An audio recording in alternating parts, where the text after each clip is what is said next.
Heather here at LARRS. I know a lot of you guys may have thought about owning one bird, but what about owning two? Well, you're definitely going to want to stay tuned for this video, and remember to hit that subscribe button.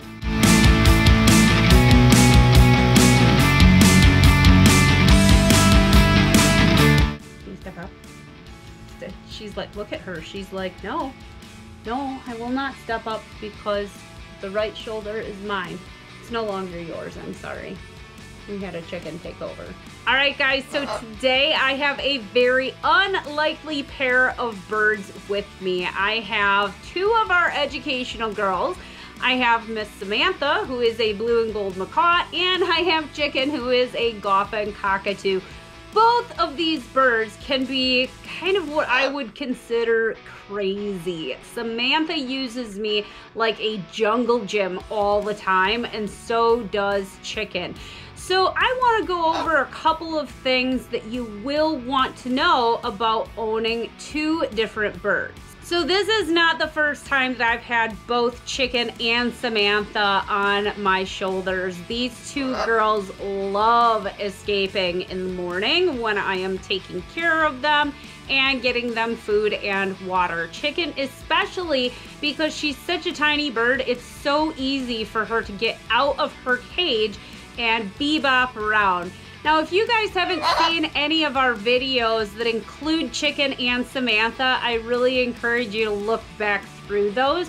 You guys will probably get quite the chuckle. So obviously, Chicken and Sam are not birds that I would ever pair. And the reason for that is because a tragedy could happen. Samantha has a very large beak, and Chicken is really tiny and likes to explore a lot. Sometimes Chicken gets into Sam's space, and Samantha does not like that at all. Both of these girls like to think that they can dominate my right shoulder, and right now Samantha seems to be feeling a little bit left out because I am indeed holding her with my hand. There are a lot of things that can actually go wrong when you have two birds on you, and especially two birds like Samantha and Chicken who haven't spent a great deal of time with each other. As long as the time out is supervised, it's definitely okay to have birds like this together. I just wouldn't put them in the same cage. Now, the big thing about these two girls is that they actually both really like to spend time with me. So, Chicken Monster here, oh yes. Chicken absolutely loves to love on me and chill out. Now, she's a very quiet bird. Samantha is quite a bit different. She's a blue and gold macaw, and she let me know exactly how loud her lungs were a little bit earlier. No, Chicken. Guys, this is why it's important to have supervised time out. Now, Samantha is a little indifferent towards Chicken as long as Chicken does not cross a line with her. She doesn't want Chicken around her feet or exploring anywhere near her body. Now, on the reverse side of things, on the way walking here, Samantha actually tried to preen Chicken's head, and Chicken freaked out. They're very different sized birds. They have way different personalities, but it is okay for them to be hanging out on me as long as I'm in control of the situation. And like you guys saw before, when Chicken started going down my arm and towards Samantha, I put my hand up in the middle. I'm not gonna take any chances with these girls both getting into trouble and one of them getting hurt. That would be the absolute worst thing. I think the biggest challenge for me having these two girls on me, because they both really like my affection and attention, is trying to balance my attention between two birds instead of one. So that's what I mean by Chicken wanting to explore and come over and kind of say hi to Sam, and Sam absolutely not wanting to have any of it. You guys saw that reaction just now. Samantha is definitely a mama's girl. Chicken actually bounces between a couple of us at the rescue, but she likes to hang out with me a lot, and she is my ride or die when none of the other birds want to come to educational presentations with me. Chicken is my girl. The biggest thing if you're going to spend time with two different birds, just like Samantha and Chicken, is to really pay attention to them, pay attention to their body language, and pay attention to what they are doing. No, it's okay. I'll be a tree. You guys just, you know, do what you need to do. It's okay. She's just a little bird. A lot of times birds who are paired that are the same species get really, really defensive when anyone or anything else comes next to their mate. They can lash out, they can try to attack. So this is the main concern if you are trying to pair up two birds. We've seen a lot of pairs come through the rescue, and it doesn't always work out great for the person. For example, our little ringneck birds, Mango and Pistachio. Now these guys have been paired for a very, very long time, but as a result, these guys don't want to spend any time with people. Now they've been in foster care for quite a while, and the person who has been fostering them has been doing a fabulous job. These guys are both stepping up now on a target stick and occasionally do step up on a person. She spends so much time training these guys because she wants them to be able to operate as a pair and independently. Naturally though, the two ringnecks don't always like to spend time with people, and I can tell you from firsthand experience, the Pistachio is very, very defensive when it comes to Mango. Pistachio will do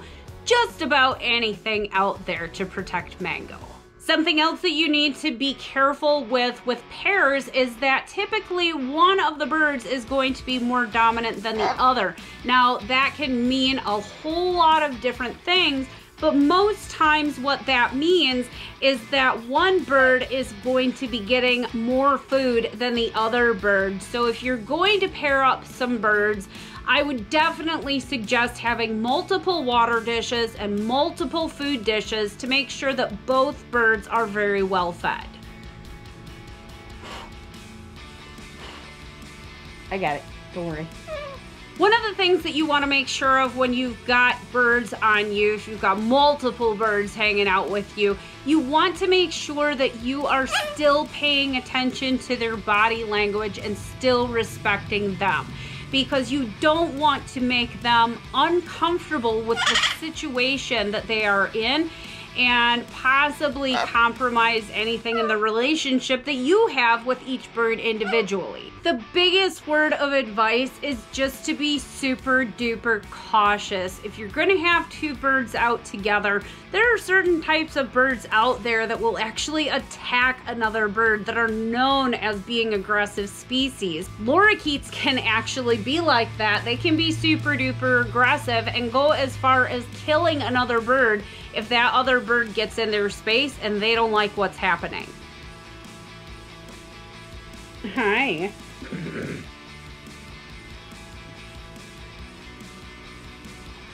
Okay, so I'm starting to feel a little like these guys are starting to compete for my attention. Chicken is starting to do some of her bebopping thing, and Samantha just took a nosedive into my chest because she decided that she wanted to cuddle. Thank you guys so much for watching this week's video, and as always, if you ever have any questions about any exotic birds or reptiles, definitely feel free to reach out either via Facebook or by email, and I hope you guys have a wonderful day.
You too. I don't even know what to do with you.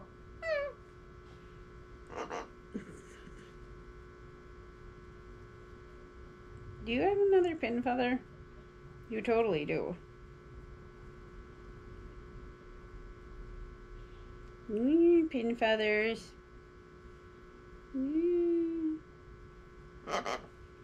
Babe, what do you think I should talk about besides everything that I've kind of muddled my way through?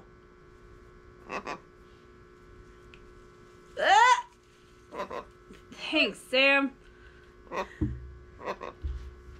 It's okay. You can thwap Chicken and I in the face with your tail. Do you think there's anything else that I need to talk about? I feel like I've been really negative throughout this video.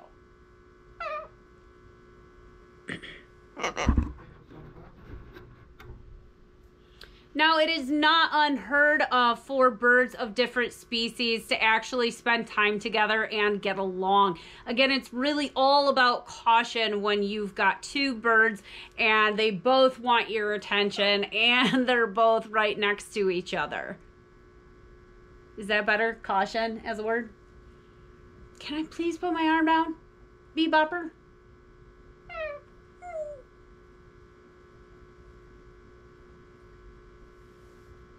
Wouldn't it be great if we had a birdie dance party? Sam doesn't look like she's in a mood to dance, though. Just saying. No, she doesn't. She's like, let's just Netflix and chill. Where are you going? Teeny tiny monster.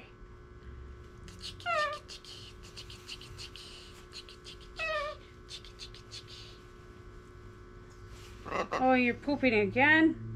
Okay. Again, it was not on me, so bonus.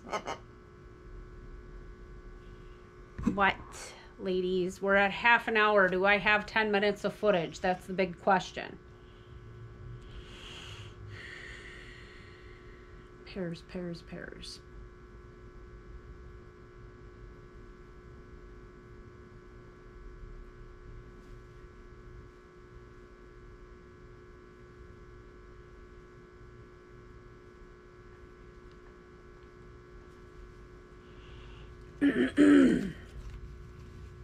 Some of you guys who've been following our rescue for a while might have Some of you guys who've been following our rescue for a while might Some of you guys who've been following our rescue for a while might remember that our birds Rocky and Maverick were paired together at one point. You pooping again too?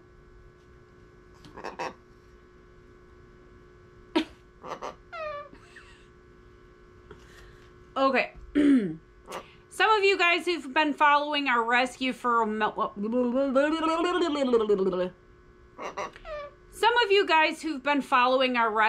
while might remember a time when Rocky was actually paired with our bird Maverick. This did not end up being a very good situation all the way around. It actually went really south. Now, Rocky and Maverick used to be in the same room, and they used to be able to come out of their cages for the entire day, and I don't want to say that.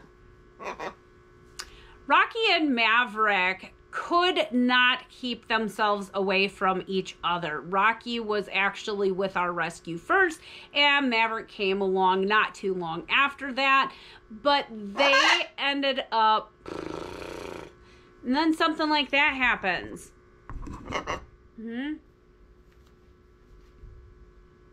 Rocky and Maverick could not stay away from each other when they came to the rescue. And knowing what I know now, I never would have let them do what they did. They became very, very bonded. And the problem is that Rocky is an alpha bird. And so he would try to attack me when I tried to approach with food. and he took it so far to end up spilling a lot of the food and water that I was trying to provide for both of them. Now, Maverick is a Harlequin macaw, and so he's a hybrid, and a lot of hybrids actually are at a disadvantage. They come with something going on with them a lot of times. Maverick actually has elevated liver enzymes, and so you can imagine what a lack of proper amounts of food and water did to Maverick. It ended up being detrimental to Maverick's health, and so we decided to ultimately break up the pair so that they would both be safe, both be getting...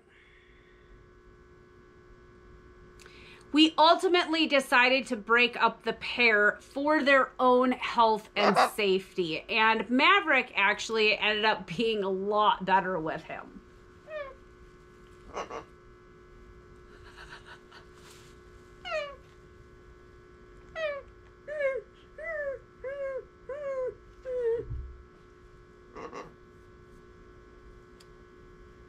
So big news for you guys also, because it's not doing anybody any good for Maverick to be in a cage a lot and Rocky to be in a cage a lot, and we don't want them to pair up again.